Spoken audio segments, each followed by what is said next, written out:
I'll be reading English Literature Classics, and this is an A Beka book from their literature series. The Seafarer, an anonymous Anglo Saxon poem. I can sing a true song about myself, tell of my travels, of many hard times, toiling day after day. I can describe how I harbored bitter sorrow in my heart, and often learned that ships are homes of sadness. Wild were the waves when I took my turn, the arduous night watch standing at the prow, while the boat tossed near the rocks. My feet were tortured by frost, fettered in frozen chains. Fierce anguish clutched at my heart. Passionate longings maddened the mind of the sea-weary man. Prosperous men living on land do not begin to understand how I, careworn and cut off from my kinsmen, have as an exile endured the winter on the icy sea. Icicles hung round me, hail showers flew. The only sound there was of the sea booming, the ice-cold wave, and at times the song of the swan. The cry of the gannet was all my gladness, the call of the curlew, not the laughter of men, the mewing gull, not the sweetness of mead. There, storms echoed off the rocky cliffs, the icy feathered tern answered them, and often the eagle, dewy-winged and screeched overhead. No protector could console the cheerless man. He who is accustomed to the comforts of life, and proud and flushed with wine, suffers little hardship living in the city, will never know how I, heavy with weariness, have often had to make the ocean paths my home. The night shadow grew long, it snowed from the north. Frost fettered the earth, hail, coldest of grain, battered the ground. But now my blood is stirred, that I should make trial of the mountainous streams, the tossing salt waves.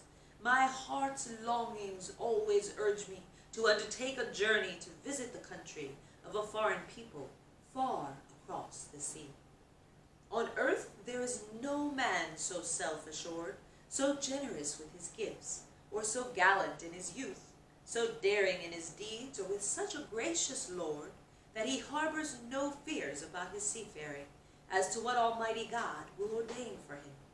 He thinks not of the harp, nor of the receiving rings, nor of rapture in a woman, nor of any worldly joy, but only of the rolling of the waves. The seafarer will always feel longings. The groves burst with blossom, towns become fair, meadows are beautiful once more, the whole world revives. All these things urge the eager man to set out on a journey over the salt streams. And the cuckoo, too, harbinger of summer, sings a mournful song, boding bitter sorrow to the heart.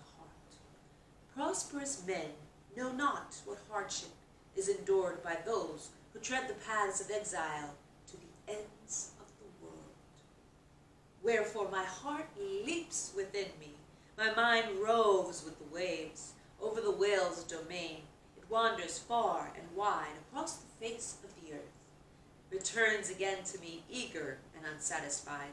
The solitary bird screams, irresistible, urging my heart to the whale's way over the stretch of the sea. So it is that the joys of the Lord inspire me more than this dead life.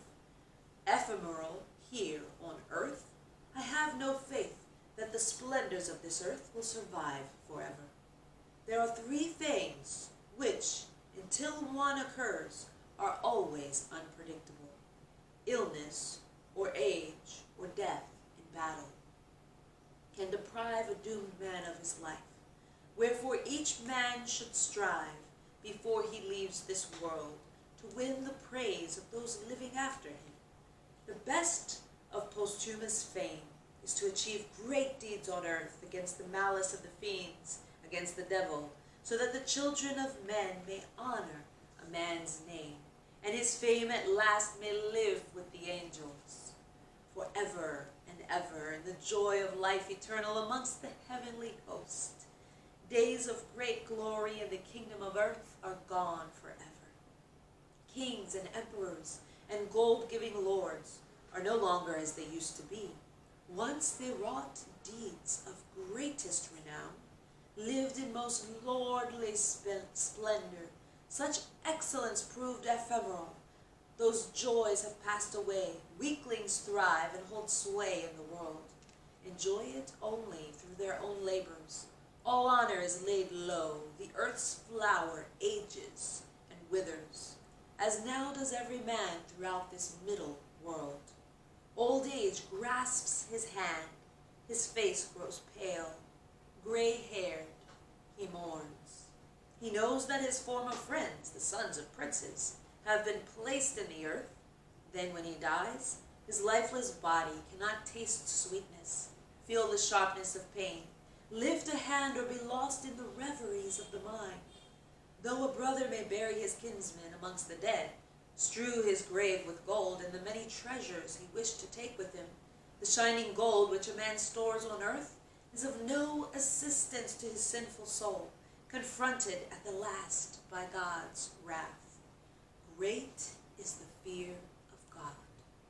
Through him the world turns.